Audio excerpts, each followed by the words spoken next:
You ever watch a champion get handed a trophy and immediately feel like something's not right? Not a hunch, not a vibe, an actual specific wrongness sitting underneath a moment that's supposed to be pure celebration. Because that's golf right now. Wyndham Clark just won his second US Open, Shinnecock Hills, Sunday afternoon.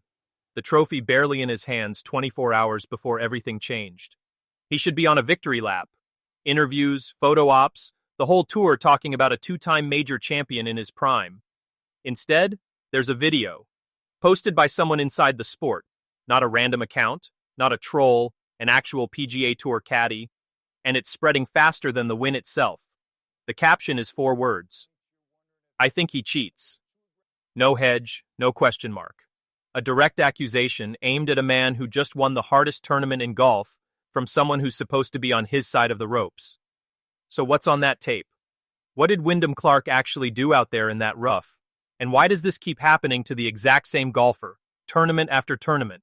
Stick around. Because the answer to that isn't on the video at all. It starts 2 years before anyone ever hit record. Before we get into it, where do you stand? Watch this and tell me. Does this look like a guy testing a brutal lie, or does it look like a pattern finally catching up to him? Drop it in the comments. And if you're the kind of fan who wants the real story instead of just the highlight reel, subscribe now because we're not slowing down for this one. Here's where it actually starts. Not at Shinnecock. 2 years earlier at Bay Hill, the 2024 Arnold Palmer Invitational, 3rd round, 18th hole. Clark's tee shot leaks into thick rough.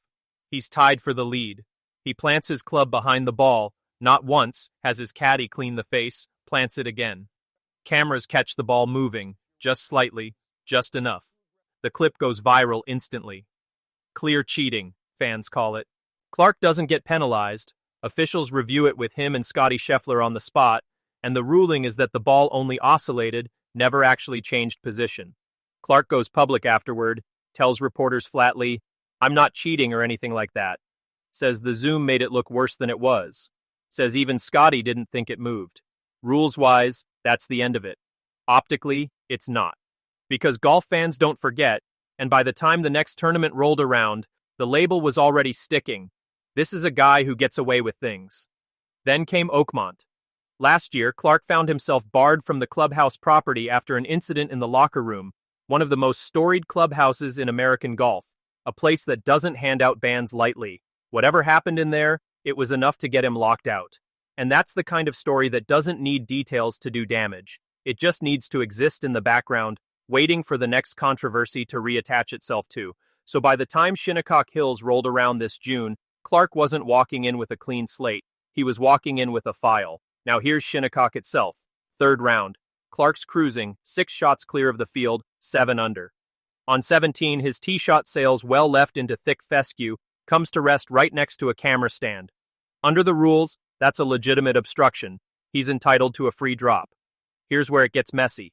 He removes loose grass from around the ball, drops it from knee height, it rolls back into the camera stand, drops it again. Same thing happens.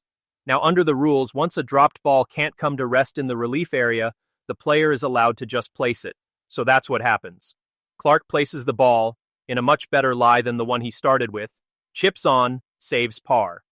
A USGA rules official is standing right there the entire time. Everything about the process is technically by the book. And fans were furious anyway. "What are we doing here, USGA?" one fan posted. Another called it going full lawn care service on that drop. The anger wasn't really at Clark specifically, it was at how convenient the whole sequence looked. 2 drops, 2 rolls, and suddenly the best lie of the hole.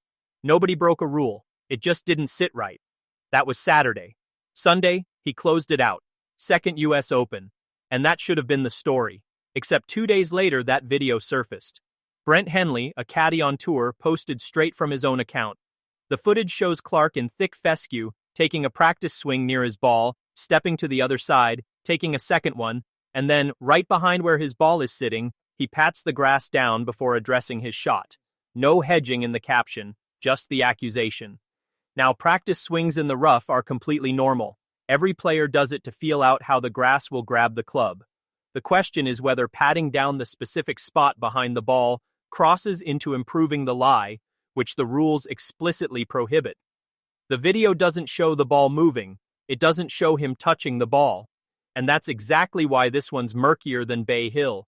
There's no clean violation to point to, just a moment that makes you go, wait, why'd he do that? Fans split immediately, the same way they always do with Clark. Some defended him outright, pointing out that testing fescue with a practice swing is standard course management, nothing more. Others weren't having it, treating the clip as confirmation of everything they'd already suspected since Bay Hill. And that's really the story here. Not one video, not one drop. It's that every time something ambiguous happens around Wyndham Clark, the benefit of the doubt gets smaller. During his final round at Shinnecock, security actually had to remove hecklers from the gallery, grown adults yelling things like, "Don't choke, Wyndham," at a man in contention to win a major. That's not normal gallery behavior. That's a crowd that's already decided who he is before he's done anything that round. So where does that leave things? The USGA didn't do anything wrong on the 17th hole ruling.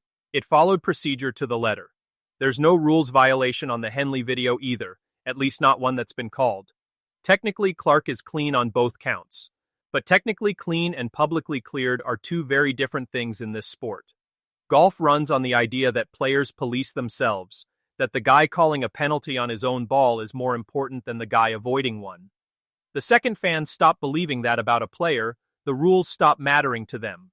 It doesn't matter what the rulebook says. It matters what the gallery believes when he steps on a tee box.